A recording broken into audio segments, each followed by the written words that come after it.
Good evening, everybody. Hello.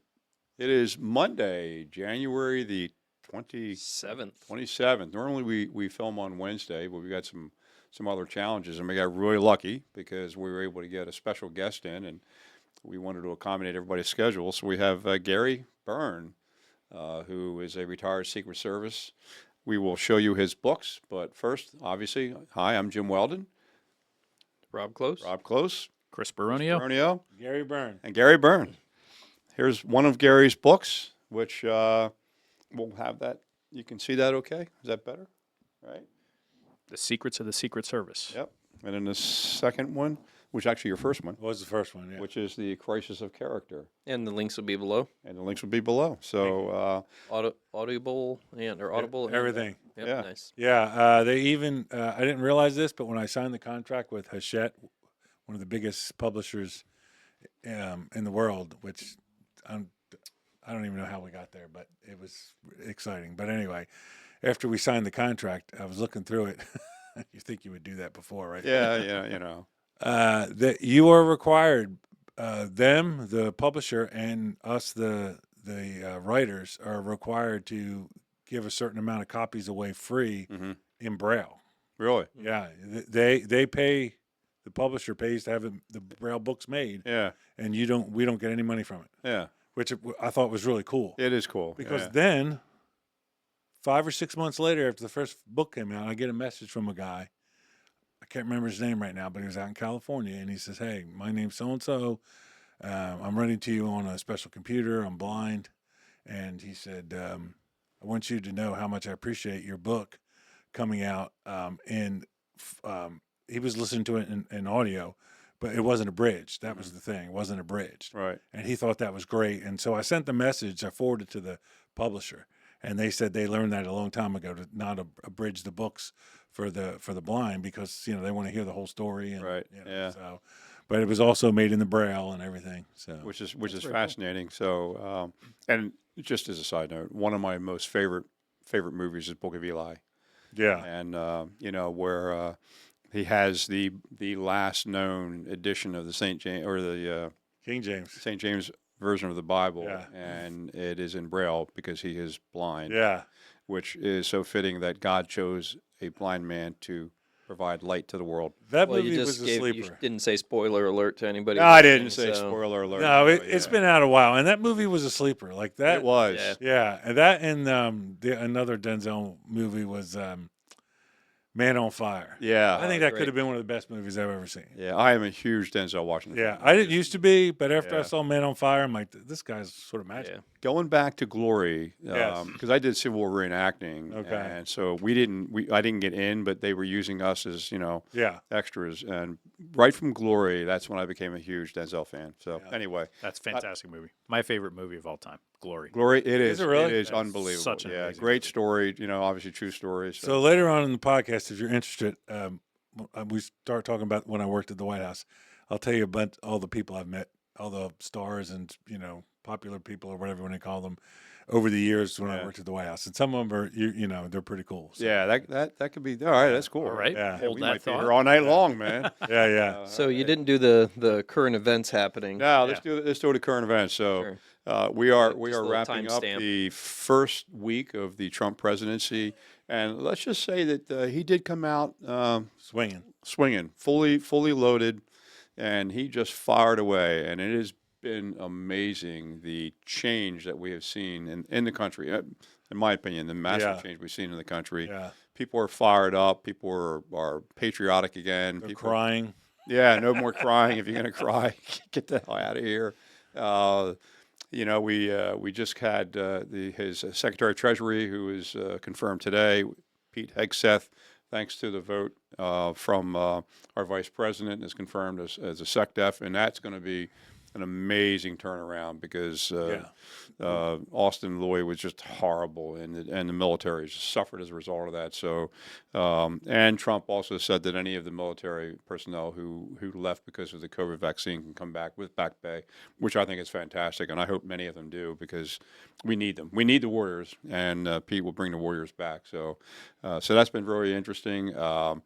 Tom Homan has been out, and I had a chance to meet Tom Homan. I had dinner with Tom Homan. This guy's an intense guy, man. And what he's doing with ICE, they're already going out there, and then they were trying to ship them back to Colombia, and Colombia said, no, you can't do that. And Trump said, okay, fine, tariffs. And then suddenly Colombia said, we'll send our plane up to pick them up. So. And Tom spoke at, was it the Lincoln Day dinner? No, Last year? it No. was the Convention dinner. Convention It was the dinner. convention. That's May right. of 24, yeah. Yep. Just last year. Yeah, I did the private back room with him and just chatted a bit. Yeah, it's great, fantastic. So He's passionate. He believes what he's preaching. So, he does. He does.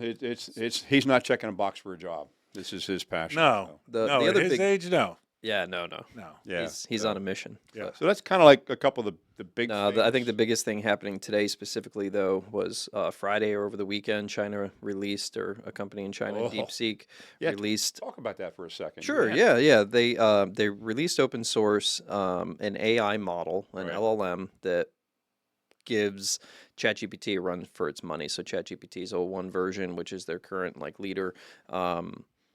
It costs, I think, 500 million or something, just crazy amount to train it, or 100 million to train the model. And this little company out of China, I think, with 200 people, spent 5 million, trained a model using a little different training techniques, and was able to create something that American technology. performed. Stolen. Yeah. So I mean, there's a lot of speculation where they got it, but basically developed a model. Where'd they that get the chips from? well, not just the chips, okay, so I mean, this was bound to happen, right? Mm-hmm. So the current production of LLM models takes a lot of money to train, and a Right. lot of energy, a lot of power, a lot of money, a lot of people, a lot of pre-data analysis to clean it up and make something that actually produces a workable model. Mm-hmm. And there were going to be efficiencies on that. Everybody knew that we're going to make this better and better over time. Like the first car was, built, Right. and then, we make them better over time. Right. This little company out of China appears to have done that, building on who knows how they got the original source code and whatnot from OpenAI, but they have made some pretty significant breakthroughs, and it's not all hype. The way they've built this model and the way they've trained it is significant. I've So, heard that significant breakthrough may be putting it mildly. yeah, well, it's because Seems like it is much more human. the capability is similar to the 01 model. So we were already there, but somebody has been able to do it for 50th of the cost. Right. Or, that's Which is a the big really deal. important step, is that it's so much cheaper to do it now because they tweaked how they do it, how they train it. Instead of basically mainframing and going after this huge chunk all at once, the DeepSeek model breaks it into little worker chunks, and so they leverage the idea of really small, very specific models that are able to solve the problem. So they optimized the training through that. And the strategy. tech stocks took a little bit of hit today. Yeah, and so because of that, Took a blood- it was a NVIDIA took a bloodbath. huge hit. Bloodbath. Everybody did. Yeah. Everybody And did. tech Yeah. related, yeah. The Magnificent Seven there really took a big Yeah, hit. they did. Companies that manufacture chips took a hit.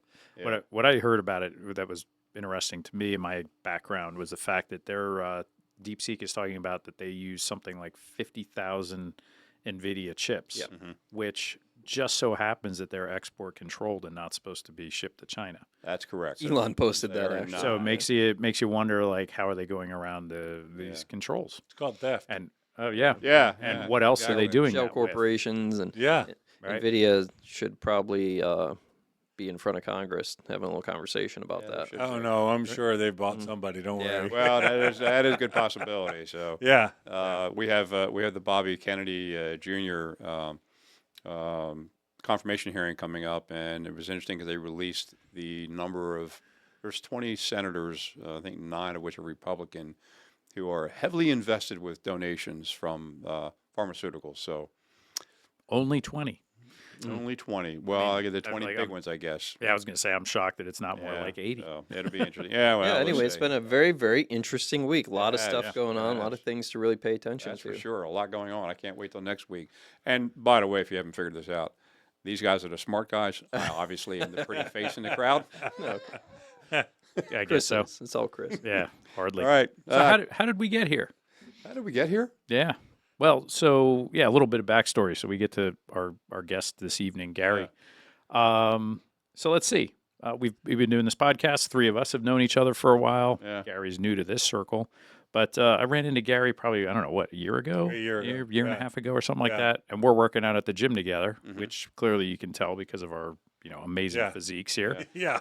And, we're Shout out just, to the gym. Which gym? we go to CrossFit Petrum down in Middletown. It's a good- Fantastic It's a gym. great gym. I'm Crunch. Fantastic gym. Love Crunch. Nice. And, we're just small talk, right? It's a guy working out next to you, and you Yeah. see each other for an hour a day, a few times a week. When you could catch your breath to actually Yeah. speak. Yeah. Twice a week. It should have been 5 times a week. I don't know, something like that. Something like that. But then over time, developed a relationship, became better friends, started to Yeah. share a little bit more about background. I find out that this guy's got an amazing history. He's a fellow vet like I am. He was Air Force. I was Navy. Poor guys. You're Army. Yeah. We got almost everybody around the table here. Yeah. And then he went into the Secret Service, and from there went into Air Marshal to be an Air Marshal. Used to be in Delco. Now he lives just over the border in Maryland. Lovely So our Earlville. border, Yeah. or our neighbor, excuse me. Yeah. But once he started telling me more of his story, showed me his books, I've been reading bits and pieces of them. Haven't gotten through all of them, I'll admit. But just amazing stuff. And I thought this would be fantastic for folks to hear some of the crazy, amazing stuff in his background. He's got some great stories to tell. Yeah. And we chatted Here just he is. briefly before we got on camera here. And I Yeah. told Jim, as soon as you get here, let's just start rolling because this is Thank going to you. be good. Cool. Thank you. Yeah. So I never saw it that way. I just saw it as that was my life and whatever.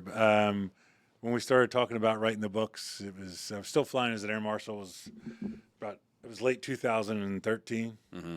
and my friend Dick Schmidt, who's an orthopedic surgeon, him and his wife are good friends of mine. They have a bunch of kids. Their kids are younger than me, and anyway, their one son Grant had graduated from Temple Film School, had a small company, but was looking for a new project. And they said, "Hey, we want you to write your life story, and Grant's going to help you." And I said, "No, it's not going to happen." Really? And they said, yeah, it'll be fun, blah, blah, make lots of money. I go, it's not going to happen. I can't do it. I said, I'd be pushing the envelope to do it. I'm Yeah. not even sure I can do it legally. Mhm. I'm still working for the federal government. So, they're pretty persistent and they're good friends. And so anyway, just to kind of quiet them down, I'll say politely. And as we're discussing this, I'm at their house up in Montgomery County, their 7,000 square foot house, eating their $200 steak and their very expensive booze. And, so anyway, I said, listen, I'll give Grant. So it's never going to happen. Jenny, my wife, will never agree to this. And, we got drugged through the mud for this. I was subpoenaed 6 times. I was all over the news. The Secret Service was a train wreck. It derailed my career, derailed a lot of stuff. But anyway, so we get, to appease them, sort of, I said, well, I'll work with Grant for 4 months. 4 months, I'll give him a writing sample. I'll tell him some stories. He can arrange them in a book form. We'll take a look at it, but it's never going to go anywhere. But we'll do this as an exercise. So within 2 months, Grant and I had Grant was like 25 years old, and I'm, 45. I'm rushing towards 50. Well, I was 50. Yeah, I was 50, early 50s, rushing towards retirement at maximum 57, right? Mhm. So anyway, within 2 months, we had what I would call 3 working chapters and a forward.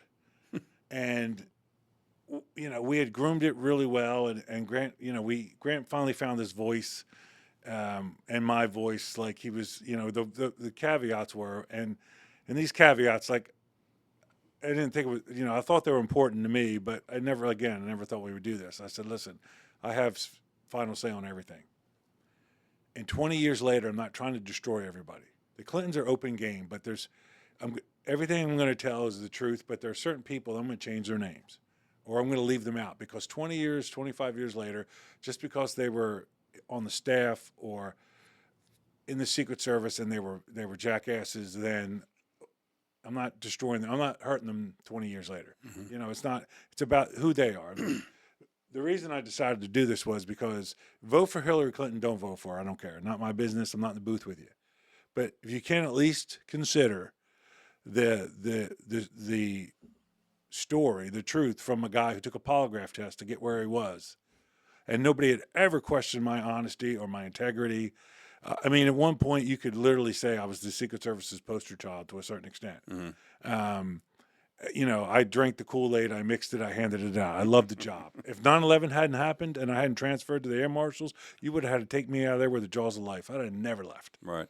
And but I had been out of the Secret Service for a while. I was flying as an Air Marshal. I was getting towards the end of my career, and I decided that, well, at this point, like I said, we had 3 chapters. So one night, I'm still flying as an Air Marshal. Grant sends it to me electronically. I print it up, and I'm going to read it on the plane on the way over.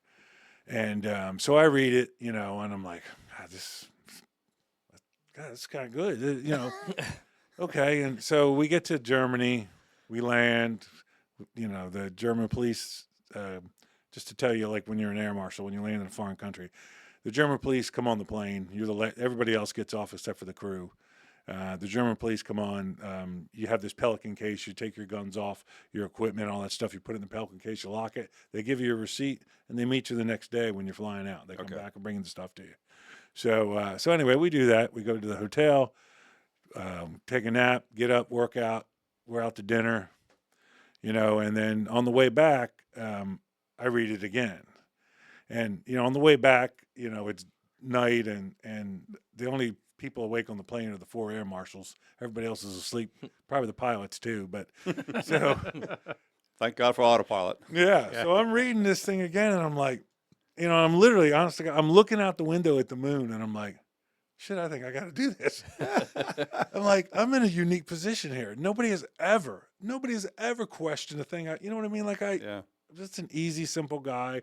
I'm not the guy you call to, to write a report or something, which sounds funny now that I wrote 2 books. But I'm the guy, if you need something done, I'm the guy. I'm the can-do guy. The harder it is, the better it is. And so anyway, I've always liked that. I've liked the law enforcement and the military, and so we decided to do it. And I decided I wanted to try to do it. So when I got home, I gave my wife the 3 chapters and the forward, and I said I was only home for 2 days before I turned around and had to go back again. And I said, listen, when you get a chance, I need you to read this. She's like, I don't have time for that crap. The kids this, the kids that, blah blah blah, but whatever. So I came back from the following trip, and she said, hey, I read what you gave me. She said, we got a real problem. And I'm like, what was in there? And she said, you're going to have to do this. And I said, That's awesome. I said, where's my wife? And is she in pain? No. Right. I said, really? She goes, yeah. She goes, what can happen to you? I said, I'm going to lose my pension. They're going to hammer me because nobody crosses these people.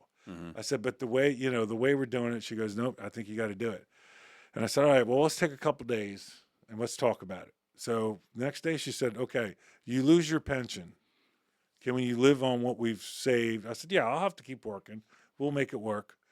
She said, okay, you don't lose your pension and this doesn't work out. Who ends up paying the bill? And I said, well, not me, and I said, this is all new to us. And so I go back to my friend and I said, okay, we're going to try this.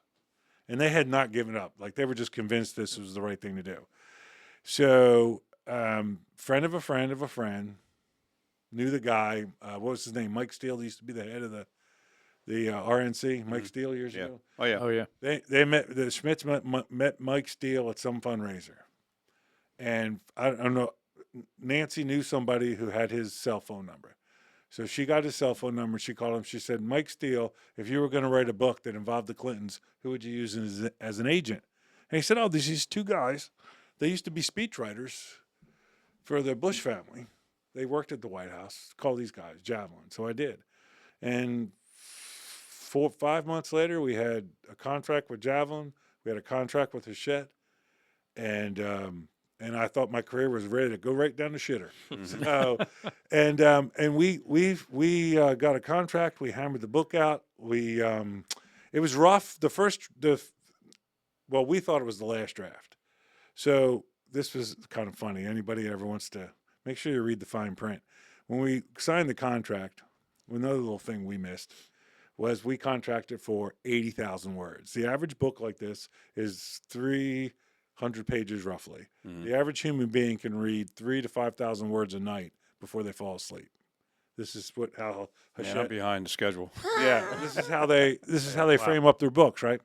So you needed about 80,000 words, roughly, is 300 pages.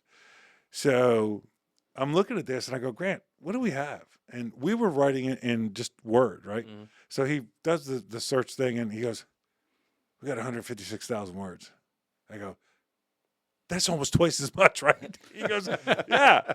So Rough math. in the meantime, we had already sent the book. The publisher had the book for a month. The next day we get this message, we have to have this big conference, and they hammer us. Like, they're upset. We didn't really give them a book. We gave them a manuscript. That's not what we're, so I said, okay.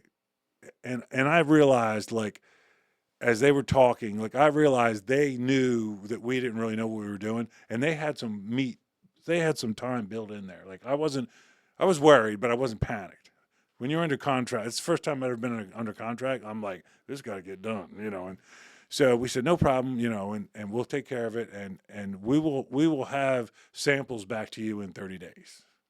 They said, okay, that's acceptable. So we, because they were pushing for the election. That's what they wanted it for 2016. Mhm. So we hang up the phone and we start talking to the agent. Next day, agent calls me and goes, hey, I got a guy that can help you cut the book down. And I said, well, we're already working on it. He goes, this is the guy you want. He writes history books. And I said, well, how does this work? He goes, you got to pay him. I said, well, I understand that, but like, then does his name go on the book? He goes, no, he's just going to take out all the crap, because I had written about my life. Mm-hmm.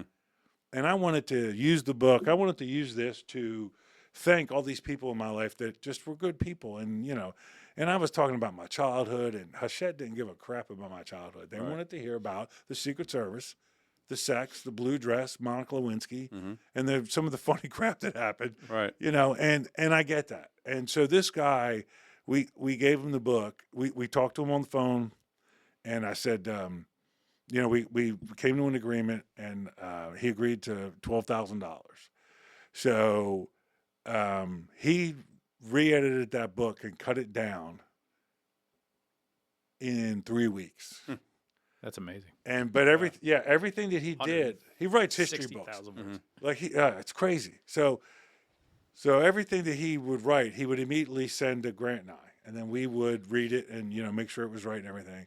And so he had been doing it about a week, and I look at my phone one day and there's like a text or email from him, and I look at the email and it's like he's asking me a question. I'm like, this is never going to get done this way.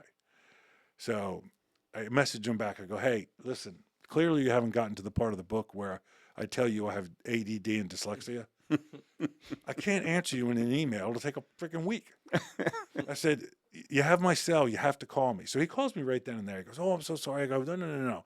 I go, this is not about you. This is my goof up. And I said, my phone will be on 24/7. If you are for some reason writing at 3:00 in the morning and you don't understand something, you need to call me and wake me up. That's just the way it is. And he goes, okay.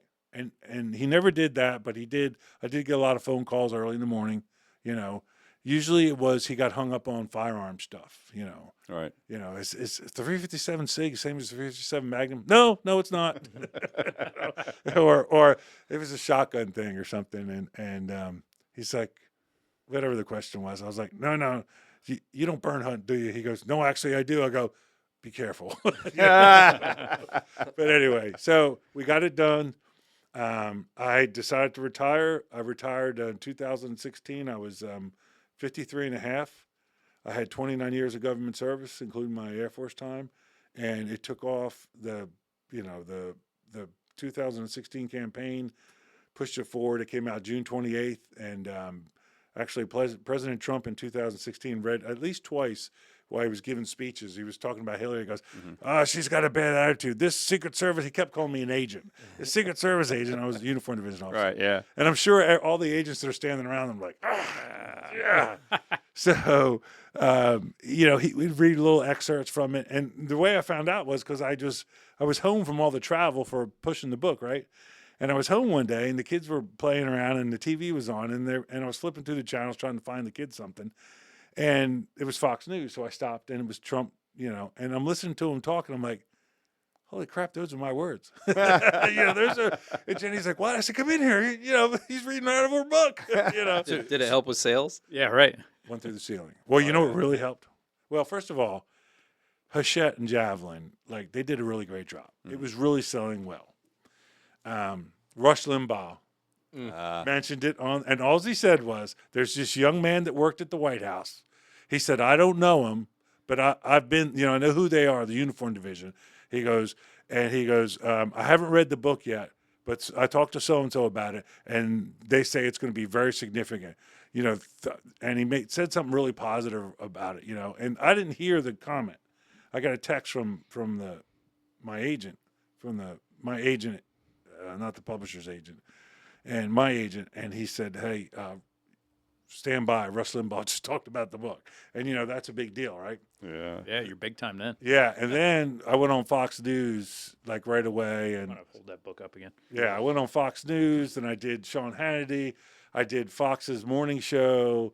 And I did 3 or 4 different people on Fox. Kennedy did her. She was very nice. I think she was a little skeptical of me.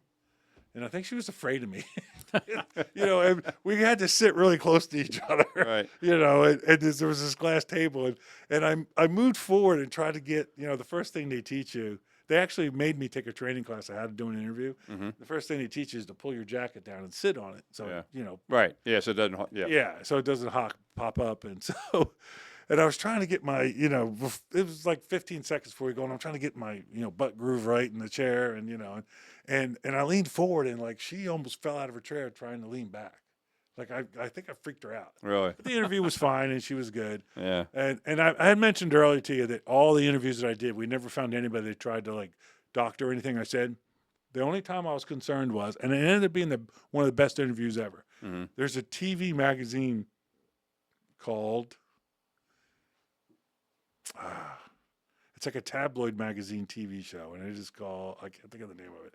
It'll come to me maybe as I'm talking. E.T. Inside Edition. Inside Edition. Inside Edition. It's Inside Edition. There you go. Boom. So they call us up. Now, my agent, they just, I told them in the very beginning, the publisher and my agent, I said, listen, I am used to working myself to death. So if at the end of this, I don't have an IV in my arm, you guys haven't done your job. In other words, as you're stacking this stuff up, as long as you guys can do it, as long as you can get us there, I will do it. We were literally walking around New York City the first week from interview to interview, show to show, and I was doing radio shows on cell phones. I almost walked out, and the girls were actually holding me by my elbows because I almost walked out in traffic. Right. Yeah. I'm talking on somebody's TV radio show as I'm walking to the next interview, and it was great. It was exciting. It was fun. Met a lot of nice people. Did Sean Hannity, did Steve Bannon. I was starting to make a point about something. What was it? Anybody? Something about Inside Edition. Yeah, so Inside Edition. So they call us up. We're in New York. They want to interview us. And I meet the young guy, and he is this young, handsome dude. And I'm listening to him talk. I'm like, oh, this is a mistake. He is so slick. Like, nobody's this nice. Like this, they're going to take what I say and they're going to twist it. But it's, it's already arranged. I got to do it, right? Yep. So I do the interview, and it airs the next day. No, it aired the day after, right? Not the next day, but the day after that. And I was still on the road, and my wife calls me and says, we just watched her interview. She goes, they're not going to be able to print these books fast enough, which turned out was sort of the truth. Yeah. How many did you sell? We sold, in the first year, we sold 440,000. Wow. Almost 500,000. And then since then, it's probably close to 500,000. It still sells a little bit here and there. But by the time 2018 came around, when we released the end of 2017, we released the second book, we had sold 460-some thousand books. Wow. And and so originally Target wasn't going to sell it because they were Clinton supporters, but Walmart bought 50,000 of them and sold them so fast they bought another 100,000. So Target panicked and bought 50,000. And anyway, and it was all kinds of, Amazon that's who sells books. Amazon sells books. I mean, I sold a lot of books. I did book signings where I was there for hours, and I did a book signing where the only person that came in to buy a book was the Uber driver that drove us there. They booked me for a interview and a book signing at some liberal college in the middle of the summer. I'm surprised I didn't get killed. Yeah, yeah. So, but it was fun. It was all good. So that slick, good-looking guy, did he trap you at all? No, Yeah. no. Like afterwards, I'm like, that dude's a closet conservative. I'm telling you Yeah. right now. Like he had a lot of salacious questions. He had read the book. Yeah. Like Bannon and like Hannity and Bannon read the book in like 13 hours straight. Oh, yeah. They were all dog-eared and notes all over everything, and Yeah. so. How did Yeah. your fellow agents, the rest of the Secret Service, how they react So- to you spilling the beans? Yeah. you know? So there was no confidentiality agreement. That was one of the things we had to figure out. Could I actually do this? The only thing I ever signed was about secret material, classified information. yeah. Right? And so when I transferred from the Secret Service to the Air Marshals, there was no. I just had to sign that I would never release classified information. That was it. I actually Right. had a copy of it. There was no confidentiality agreement back then. And then in the meantime, Is there now? there is. There was before I wrote the book. Before I wrote the book, they had a small one that had some caveats, right? So the book comes out, and I'm getting all these messages, like cryptic messages, like on social media from guys I used to know that I hadn't talked to in years. They're like, Right. this one guy sends me a message on Instagram. He's like, "What the F have you done?" He goes, "I turned on the TV. You're on the 3 channels. What have you done? Are you running for your life? Like, what is wrong?" And then I called my buddy. So one of the other caveats is I was writing this book we told no one. Mhm. I asked nobody for any. I didn't call anybody I ever worked with and said, "Hey, do you remember?" If I didn't remember and I couldn't research it, then I left it out because I didn't want to put anybody in the position that I was putting myself in. Was you knew he was writing this and you didn't tell us because I really thought it was going to come unglued. Yeah. I really thought I would lose my pension. I did not. Yeah. Everything went fine. We sold a lot of books. It was very good. And I got done what I wanted to do, which was this is who she is. Vote for her, don't vote for her. Right. But, there's a reason we used to call her Satan. So, Yeah. you When you talked about the slick guy, so Yes. just going back my Yeah. law enforcement He career. was so really interested in this slick guy. Oh yeah. Well, guy. because I'm gonna find I out who received he a is. lifetime award from MAD. I was a DUI guy, yeah, and so you get into that second offense DUI, man, you're going to trial, right? right. And so the really good attorneys, Joe Hurley, who I really like a lot. If you're listening to this, you were that guy because he was so friendly, Yeah. and so nice, and he Yeah. would just, and he's just, Yeah. and when you're not in a courtroom, he's super friendly. Yeah, But I knew yeah, he's looking. Yeah. He's looking for me to slip up. Yeah. You got to be careful Yeah. with those super friendly, yes, slick guys because, Yes. man, they will all of a sudden. yes. And I turn had on many experiences like that. Yeah. And another quick funny one was when I did Fox News. So it was Fox Morning Show. It was Steve. Is it Ducey? Yeah. See? Yeah. Yeah, the father, not the Yeah. Yeah. Peter's the son. not Peter. Right, Steve, and then whoever the young woman, the blonde, cutesy blonde, Yeah. and then who's the guy that died? Did his radio show too, the dark-haired guy. Anyway, I'm sorry I can't remember their names. So they're the first big show we do, right? Mhm. And we get the first of all we get the Fox, and it's got this reputation. Was it Ainsley? Yeah, Ainsley. Ainsley. Yeah. Yeah, that's right. It was Ainsley. So we get there, and they have this reputation of all these, pretty women and blah blah blah. So we get there, and outside there's a side courtyard where they do a lot of like live shots and stuff. And there's these 2 women. They're interns, and they're dressed like they're going to the nightclub. They're sitting on the ground with their legs up in the air, trying to put together a tent. So Grant and I walk up. We're like, "Hey, how do we get in?" She's like, "Oh, you go over that way." And Grant's like, "What are you laughing?" I go, "Grant, you don't see what I see?" He's like, "Well, I'm engaged." I'm like, "Shh, don't talk to me." Yeah. So we go inside and check in with the security guy, and he goes, "Hold on a minute," makes a phone call, and then here comes like their twin or whatever, just like a clone shop. Mm-hmm. Here comes another girl, Yeah. brunette, and I'm like, "Oh, this is a mistake." So we get up there. They're not doing radio. Yeah. They're not interning for radio. Yeah. So we get up there and, we get squared away and we're waiting in the green room or whatever they call it. And so they come in and Ducey comes in and talks to me for a minute. And he says, "Hey, how you doing? Blah, blah, blah." I'm like, "Fine, good." I'm a little nervous, but it's all good, And so he goes, "Oh, yeah, we're going to have fun. We're going to have fun with this." I'm like, "Okay." So he goes back. And so a little time goes by, they take you in there, right? And it's a complete tripping hazard. Like, see these wires? Yeah. There's Yeah. 60 bundles on the ground. There's all these like wooden ramps over stuff. Like I can't believe it's not like it's like a fire hazard waiting to happen. It's crazy. So you get in there and then you get to where they're doing the show from, and it looks like a whole nother world, right? It's all this props and stuff in the glass, and so they go to break. They walk me over and they sit me down next to Ainsley. And she introduces herself. They're all, they're very nice. They really are. And nothing fake about them. So I see Grant. I'm looking at and I see like the look on his face. I'm like, there's something wrong. It's too late now. I can't,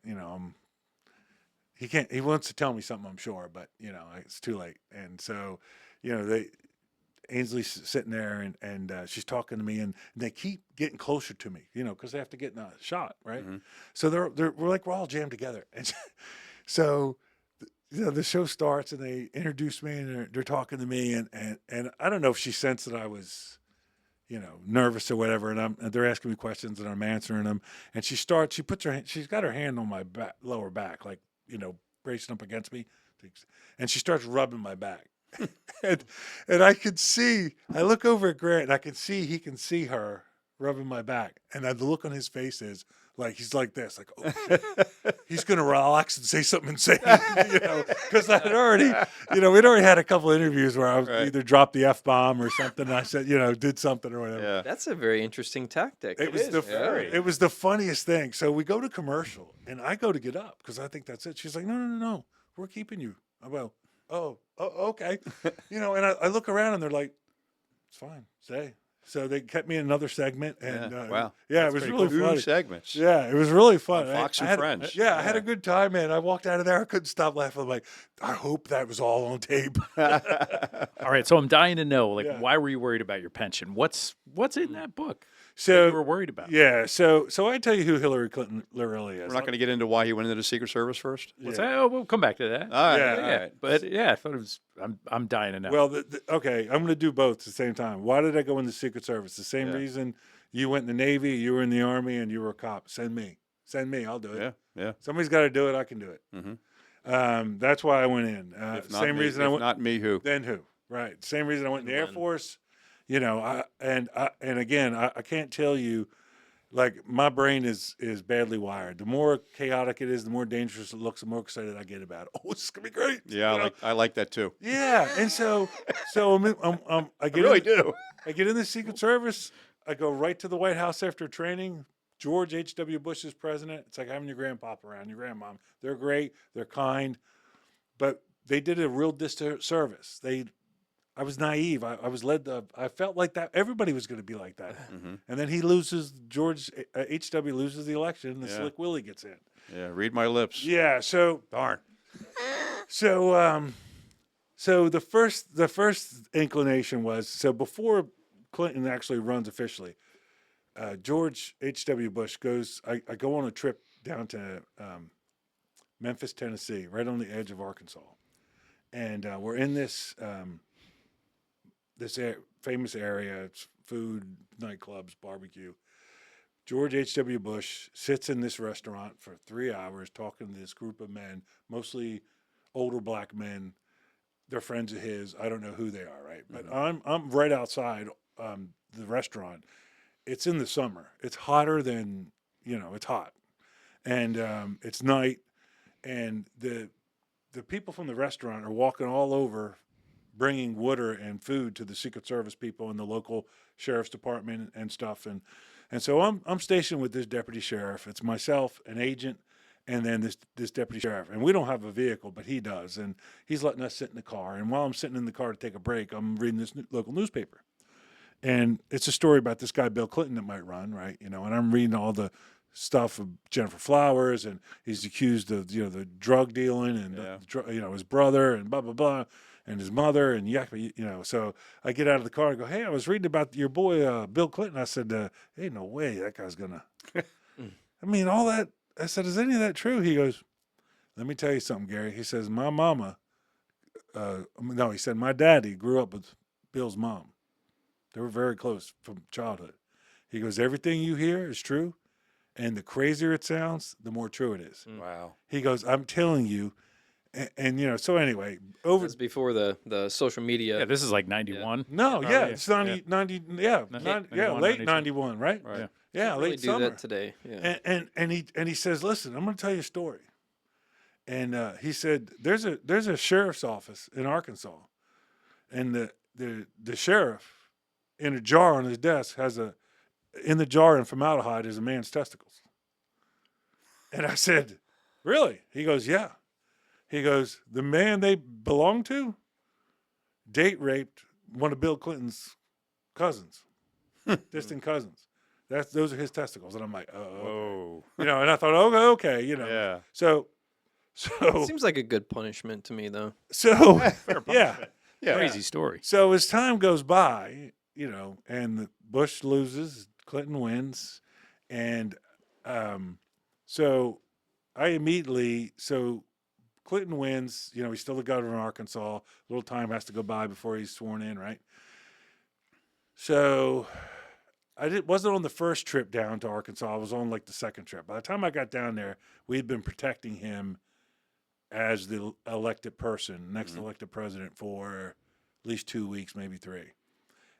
But it was a nightmare when I got down there. We were still having all these growth problems. You have to, I'm not, when I talk about certain things, I'm not defending the Clintons. I'm defending all protectees. I'm not defending them. I'm telling you what the facts are. Just think about it. It is so intrusive. The Secret Service is so intrusive. You can't even, they lived in the governor's mansion in Arkansas, and every day, whatever, the same people came over. And they knew the Clintons. They knew not to come over when Hillary was pissed off. And they knew that's how the good friends they were. Was that like all the time? Yeah. Okay. And they would come over, they would do this, they were friends, they whatever. And then all of a sudden, you can't even get near the house. You got to walk a block from your car instead of parking in the front yard. Right. And then you come up and there's dogs, metal detectors, these bright spotlights that we have, that were burning your eyes out, giving you a suntan in the middle of the night, and all this security. And, at first it's exciting and, we're so important. And then it becomes cumbersome. And then that's when the relationship, and the Secret Service are one of their biggest critics. And I don't know if it was the Secret Service or it was actually the few strings of directors and special agents in charge of their details. They were good at this. They were, whether they liked them or not politically or whatever, didn't matter. They were good at this transition. They would go and tell them, listen, we've destroyed your life. You destroyed your life. You wanted to be president. You are. Congratulations. You can't even wipe your backside without us. Just Right. about, Yeah. So anyway, it's cumbersome. And then, they get in the office and just the train wrecks just start. Just, during the campaign. So I'll tell you this real quick. It's kind of funny. So you're aware of there's Kansas City and Kansas City, Missouri. Kansas City, Kansas, Kansas City, Missouri. So we are out. The campaigns are a nightmare for everybody in the Secret Service. Everybody. Even if you're just somebody who works in the field office, when the president comes there, it's a nightmare for you. Just to give you, I'll give you 2 quick examples. But anyway, so we're on this trip, and we're supposed to be going to Kansas City, Kansas. So we get there, and to this small airport. The president's supposed to come, and we get there the day before, 3:00 in the morning. We get up. We meet in the hotel. We get a bus out there. We get to the airport. As soon as we get to the airport, I'm looking around like something's not right. And there's an agent standing there. And he's on cell phone. He goes, "Hey, something's not right." I go, "Something's not right. There's nothing going on." He's like, "I can't get a hold of anybody. The airport doesn't know we're coming." So my sergeant comes over. She goes, "I just got off the phone with the chief. We're supposed to be in Kansas City, Kansas." I go, "This is Kansas City, Missouri, right? We're on the wrong side of the river." She's like, "This is not our fault. The Clinton, and I'm blaming them, but they're a new, it's a growing pain, right? Mm-hmm. Their travel staff canceled the trip 3 months before and never notified the Secret Service because they got confused. Kansas City, Kansas, Kansas City, Missouri. Oh, yeah, we're going there. They kept them both. And so we spent a minimum of $300,000 for nothing. For a little mistake. Nothing. Federal government's got a lot of money. No big deal. Nothing. We had to stay until the 141 landed. That was the other thing. We took all that equipment out of the loop. Yeah. So we had, wow. now we had cars, Suburban, agents. And that's all sent on a separate 141. Yeah. Cargo, Yeah. So- Air Force Well, cargo back plane. then, 141s, they use a lot of C-17s now. We also use C-5s a lot. So I know That's there's incredible. tons of stories in here, but just out of curiosity. So Go ahead. the difference between the uniform service and then the field agents, what's the difference between the two? So the agents are federal investigators. They do credit card fraud. Well, their main job, the original job, was counterfeiting. right. Treasury. They were Treasury officers. Well, actually, it's a little different. No? Treasury officers are actually a little bit different. Is it? You're right. They did work for the Treasury. Right. I think they were Department of the Treasury Yeah, they way were. back. Yeah, they were Department of the Treasury. Absolutely.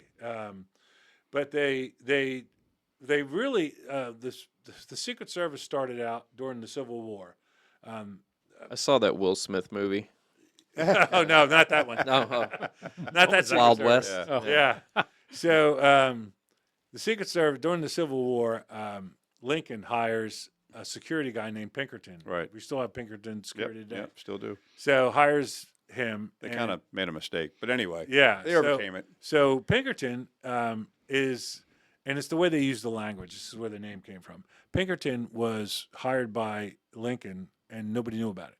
So he was in his Secret Service. Mm-hmm. If he had hired Pinkerton to shovel the poop out of his horse barn, he would have been Lincoln's secret poop shoveler. Right. Yeah, it's just so as time went on, and after the Civil War, Pinkerton they started doing counterfeit, and then they started taking employees from Pinkerton and made it a government agency, and but they did what they were really doing during the Civil War. Pinkerton was intelligence on the South, Mm-hmm.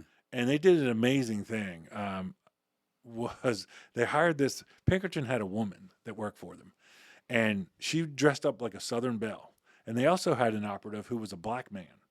This is during the Civil War, right? Mm-hmm. telling you, this is Wild West with Will Smith. Yeah. Yeah. So the black man, they put like shackles on him, and she would go down to the South, ride the train down, and like walk with him like he was hers, right? And they would literally walk into the Union, headquarters, and sit in the back and listen to their plans. And then she would go back. They would go, they would send messages by horse and by, I don't know if they actually had working telegraph all the time because of Right. all the espionage going on, but they would send messages. Right. And that's one of the ways that we really won the war, because they had their plans. You know why they said in the Nobody would- Confederate. Yeah, nobody Yeah. would question Right. this Southern belle with a genteel black woman. slave. Yeah. Yeah. it was like walking out here and see somebody with a pizza. Whoa, Right. it's pizza time, So anyway, I found that fascinating. Yeah. So that's where the name Secret Service comes from. Right. There's no legal ramification. It's no more secret than the Bureau of Engraving and Yeah. Printing. No. Yeah. But they try to make it look like that. Yeah. Sounds cool. It's great for recruitment. Yeah. Yeah. That's a So pretty badass name. what was your So the uniform guys have Yeah. certain functions, and then so the agents are the investigators. They also do credit card fraud, Right. telephone fraud. They're stationed all over the world, Right. mostly in the United States, but they do have field offices in foreign countries. yeah. And Then you have the protective service. right, well, so they're also the agents. Then you have the protection detail that you see around the president all Right. the time. So the uniform division does all the posts, the standing posts at the White House, the vice president's residence. They do the metal detectors at the White House, anywhere he goes, all over the world. They're the counter snipers. If you look at the cover of Secrets of the Secret Service, you can see the counter snipers on the roof. Yep. And they unfortunately became famous about 6 months ago. Yeah, Butler. they did. So, and if you want my comment on that in a couple of minutes, so I I can would start. love to hear your take Yeah. on that. I So think a lot of people would. yeah. Wow. So yeah, another topic. yeah. So they do the counter sniper. They do the bomb sniffing dogs. They also have a very good crime scene unit in the District of Columbia, right for the White House. Is there crime in D.C.? There's a few. There's a little bit besides Congress. Yes. Really? Yeah. Wow. Yeah. There's a Wow. few. Hey, breaking news: D.C. has crime. Yeah, I have a great carjacking story for you. But let me finish this. So that's the uniform division does all that. They're stationed mostly in the Washington area. Few exceptions. They also guard the embassies, the foreign embassies and chancelleries. So they're in Virginia a little bit on post because some of the embassies, chancelleries is usually where an office is that's not an embassy or where they live. And they're all over Maryland, Virginia, the actual district itself, and, Right. which is not big. Yeah. So Who protects the Secret Service now? I'm sorry, the Supreme Court justices. so that's the Marshal Service. Okay, gotcha. Yeah, that's the Marshal Service. And then, so when I joined, one of the biggest problems with the Secret Service is they work their people to death, literally, in some cases. And so when I joined in 1991, their budget was like $800 million and roughly. And they had 12 protection details. 12. 12.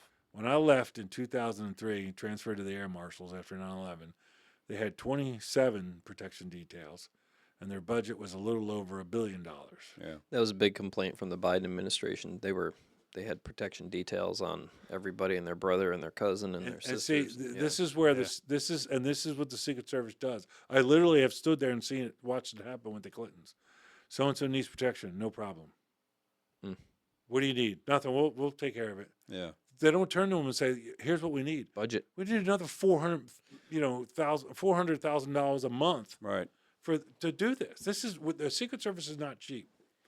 And I used to say years ago they're the best at what they do. But I'd say if you asked John Kennedy and you looked at Donald Trump's ear, listen, they're good men and women, and it is a very important job. But they've got the Secret Service has all the problems of the Postal Service and the IRS. Right. They're not focused. And that all came to a head in Butler, Pennsylvania.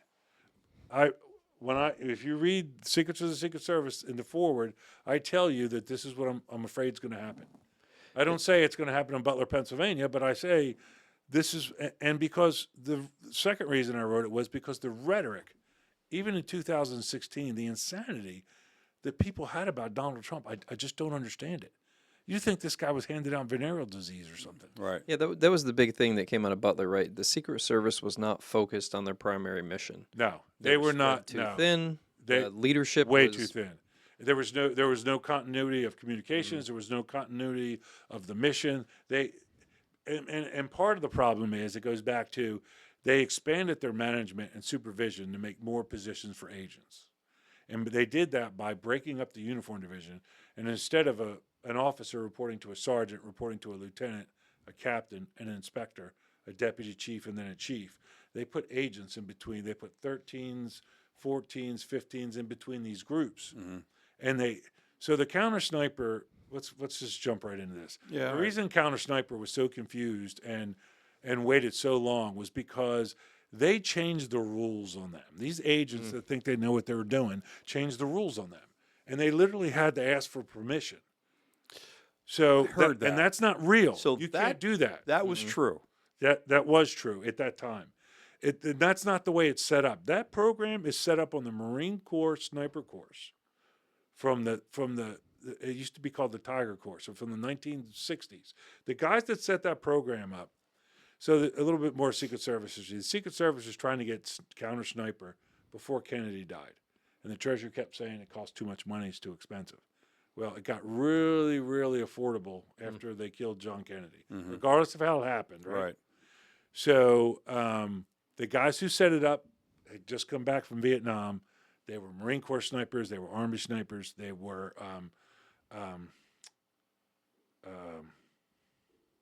one guy was in the very beginning was Air Force PJ, Mm-hmm. So they set up that course based on the Marine Corps training program and the Army long distance shooting program. And it is When you talk about the PJs, you're talking about the guys that fly in, the rescue, right, do the rescue guys, yeah, right. Yeah. Parajumpers. Yeah, PJs, right, parajumpers, their nickname. And so these guys set it all up. They were uniformed division officers, fresh out of Vietnam, and they also got help from. So at the time, by the time they get the program, it's like the mid 70s. You know, when they start standing it up like it is close to what it is today, and so there's this agent who eventually sort of becomes the bane of every uniform division officer. He's this really arrogant guy who's had his career in the Secret Service, and I worked with him one time right before he retired, and he knows what he's doing, but he's this kind of a jerk. And so anyway, but when he was a young agent, he gets a message to go to the director's office, and he goes to the director's office and he says, "You're taking a trip. Here's a plane ticket. You're going to fly to North Carolina. Somebody's going to pick you up. This is how they're going to identify you, and you're going to go talk to these guys in the Army. I don't know who they are." So it was the beginning of Delta Force. Ah. He went and met Colonel, whatever the hell his name was, that started it. Mm-hmm. They, I've seen him interview. yeah, Yeah. they helped the Secret Service with the long distance shooting. Mm-hmm. Like the ranges and Right. ballistics. And back then they were just using the M14, Mm-hmm. which Right. was a nightmare for them. And then in the early 80s they went to the Reming 700 platform, and they hired real armorers, custom bull barrels. The armorers made the barrels themselves, and Mm-hmm. and they call the sniper rifle, they call it a jar. When people take tours or whatever and they learn about it, they go, "Oh my God, what kind of rifle is that?" And they go, "Well, it's the jar." What's that mean? Just another rifle. Oh, Colonel Beckwith, yeah, Colonel Beckwith. Yeah, that's it. Yeah, Beckwith. not yeah. Chuck Norris. No, it wasn't Yeah. Chuck Norris. No. What? That was my first guess. Yeah. Yeah, Colonel I Beckwith. was stunned too. yeah. Right. Yeah. So he meets with Beckwith. The agent's name just came to my head. His name was Quinn, Tom Quinn. And like I said, he wasn't the best guy to work for if you were in the uniform division, but he got the job done. But so Quinn was the connection for them and Delta was brand new. They were just getting there, but they had this huge budget. They had all these skilled dudes, and they were doing lots of shooting, and they really helped them out. And so anyway, so the problem with the counter sniper in Butler, Pennsylvania that day was first of all, they weren't told about the mission till the day before. Right. They need 24 Horrible. hours. Horrible. Yeah. They need 24 hours to do a pre-advance on on a bathroom out in the middle of a field. That's just the way it works. Mm-hmm. So last minute, and they changed their rules of engagement. Their rules of engagement were no different than any other police officer. If you take a shot, you need to explain why. Mm-hmm. Are you watching the elements of a crime? You're looking through your binoculars. You see somebody with a rifle. He's looking at you. There's your answer. Right. What is he, like a mostly peaceful rifle? Mostly like, peaceful. No, Pointed it's at the not. president and the crowd. I mean, like, I've been in that situation. I Yeah. was a gunner in Yeah. Iraq, 07 to 08, and Yeah. convoy security. It is Sure. it is a really, really hard decision, but Sure, but in these scenarios, this is where you see a guy in the bushes with a rifle, whether he's actually there to kill your protectee, Doesn't matter, you're yeah. gonna have to shoot him. Yeah. so I can see the confusion though. Like, this guy's inside our perimeter on this roof. Well, I'm gonna explain to you. Well. Yeah, no, you're 100% right. Yeah. So they have this new caveat where they have to. Somebody has to see, somebody in the chain of command. It's not as simple as it was before. And so now they're in Butler, Pennsylvania, and they don't have the manpower that they need. They don't have the communications. Counter sniper has to have a response team, and the response team is simple. It's got to be one person from the Secret Service. It can be a uniform division officer. It can be an agent. And then they're teamed with a local cop, deputy sheriff, constable, whoever is armed. And when the counter sniper guy goes, okay, I see an old man in a pickup truck, and he's got a rifle and a gun rack. This is where he is. We'll go over there. Hey, That's a nice Winchester you got there. Yeah, well, can you take it home? Oh, yeah. What's the problem? Well, the president's coming. Oh, well, I didn't know. So that's how it works, right? They didn't have that. The meeting they're supposed to have the day before, they didn't invite the local police, all of them. Right. The meeting that morning never happened. And they kept dropping the ball, and they kept dropping the ball. And Murphy's Law kept creeping up on them. And then this kid shows up. Again, set aside all the conspiracy theories. I don't care that he was in a BlackRock commercial with the other guy, whatever. Well, I am really curious about how his home was surgically cleaned. But anyway. Oh, yeah. Okay. But that's another one. That's no. Let's finish this story. Yeah. So he's so he gets there. People see him. People that are coming to the thing see him. They see him earlier with the drone. The local police see him with the drone. They tell the Secret Service. They do nothing about it. Yeah. It never goes up the chain of command. They're so overworked with doing the poor job that they're doing that they ignore it. And Go ahead. with what's been happening in Ukraine, I think the Secret Service would be very interested in somebody flying a drone around. You would where think, the president's Yeah. going to wouldn't be. you? Drones And are very effective. What most people don't know, at that time, the Secret Service has a drone. And the technician who's supposed to be using it is on the phone with the company. He can't get it to work. I mean, you can't get. When I said they had the problems of the IRS and the Postal Service, I was not kidding you. Yeah. This is just pure incompetence. Who Failure of decided- leadership. Yes, it is. All the way to the top. Right. And they got rid of her, but that's not fixing the problem. No, it's Because the guy it's a below her, systemic- How'd she get there? Everybody, yeah. they're all Well, they're all drinking the same poison. and they violated certain tenets. So in my post law enforcement career, I went into Homeland Security Emergency Management. Yeah.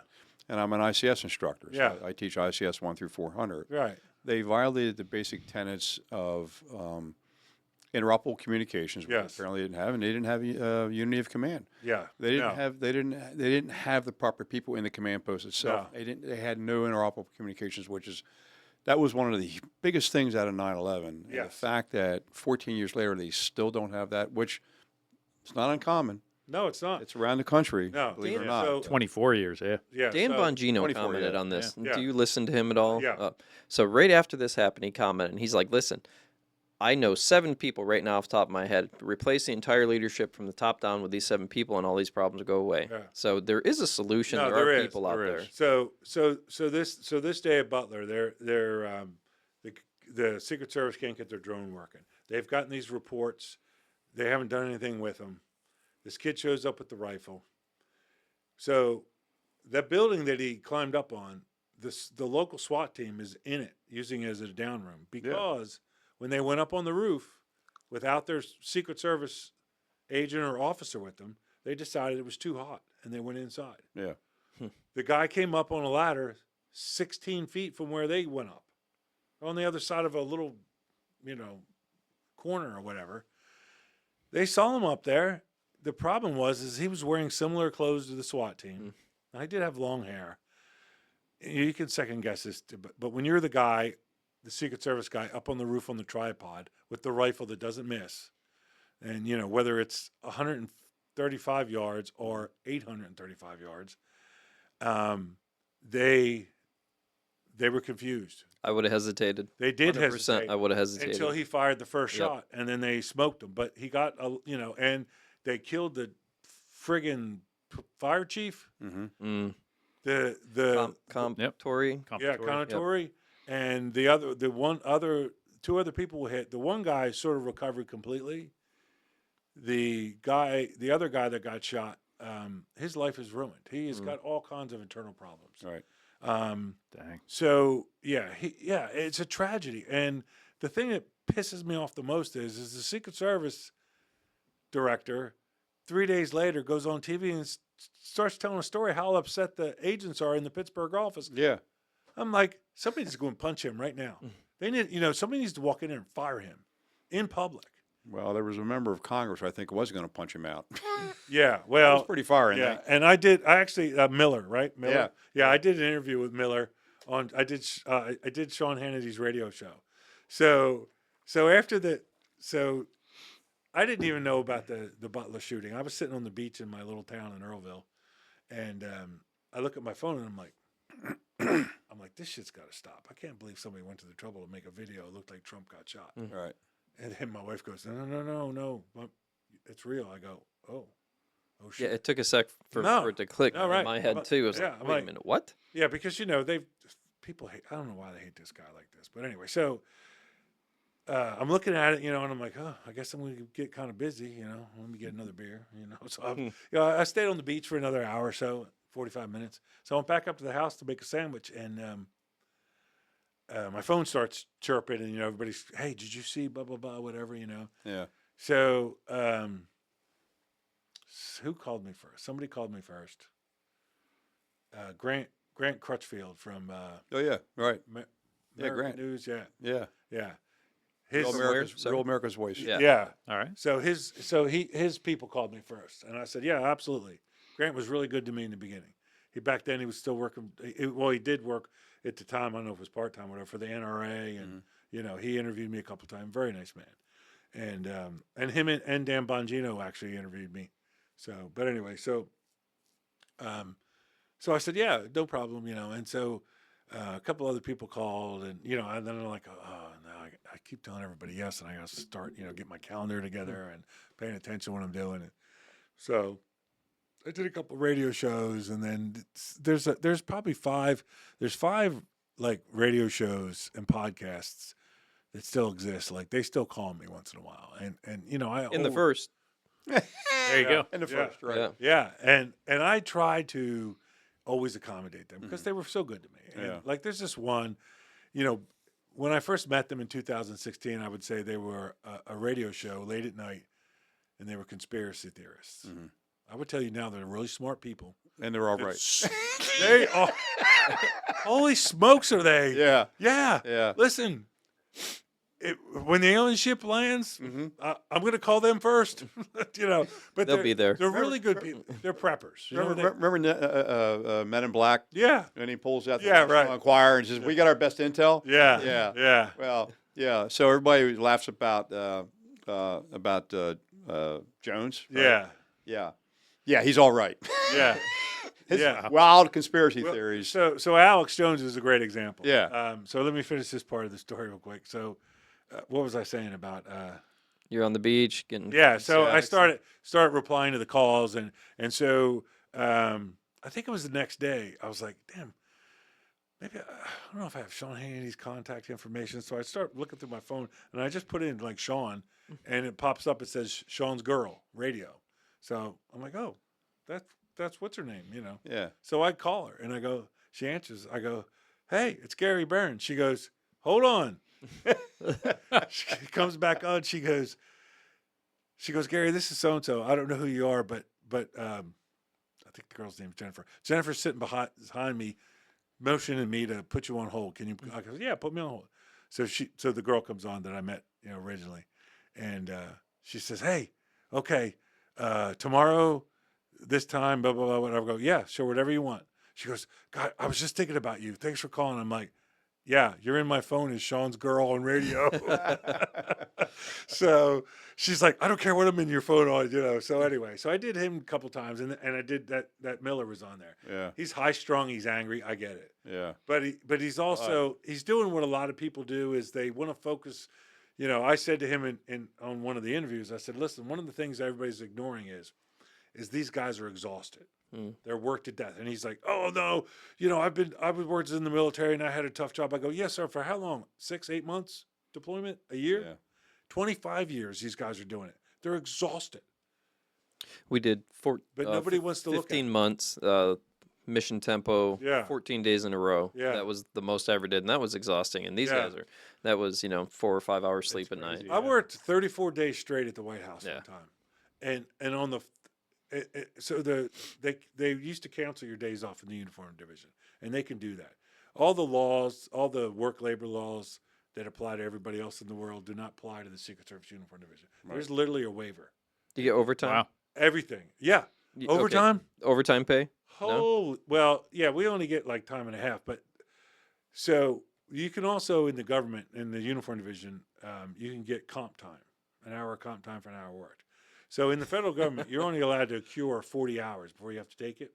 They had to remove the ceiling on the uniform division. Like Yeah, I in have no doubt. 1965. Right. When in 1990, let's see, Bill Clinton got in. So by 1993, there was a rule in the uniform division. A uniform division officer couldn't make more than the chief. At the time, the chief probably made 125. So the counter sniper guys are flying all over the world because Bill Clinton's flying all over the world. And this buddy of mine, what was his name? It'll come to me. Anyway, he's in counter sniper at the time, and he's flying back from Japan to the United States.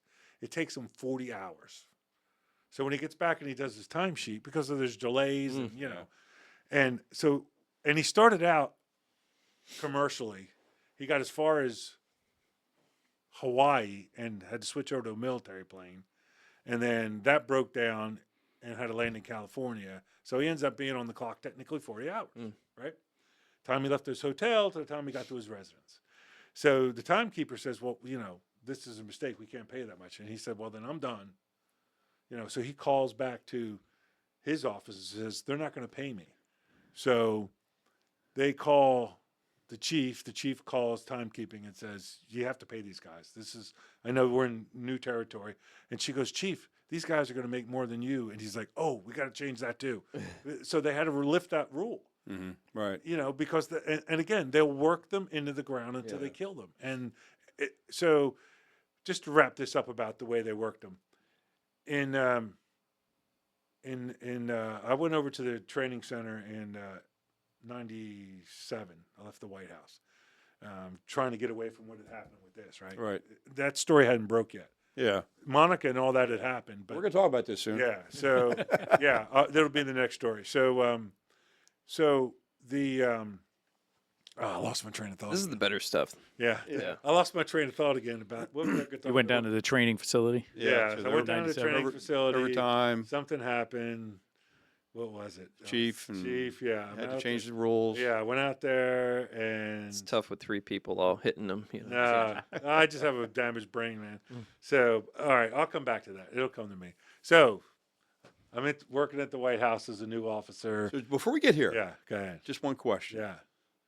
Do you think Sean can pull it off and make the changes needed for the Secret Service? Sean, the agent. Yeah, the guy who Trump appointed as the new director of Secret Service. I think he can. So Thank you. I think he can under a few circumstances. The problem is he's going to get a lot of pushback from Congress, Yeah. and he's going to get a lot. So the dirty, crappy shit that the Secret Service was doing for the Biden family is because what happens if you don't do it? Hunter Biden's Sean Curran. Yeah. Sean Curran, yeah. Yeah. Hunter Biden's dead brother's wife gets pissed off and gets out of bed, takes his pistol after he threatens her with it, and throws it in a dumpster. Yeah. Right. The Secret Service doesn't go get it. What do you think their budget is going to look like the next cycle? Yeah. Right? This is how they you would not believe the crap that they had to go through. And the woman that was in charge of the Secret Service jumped into her job with both feet and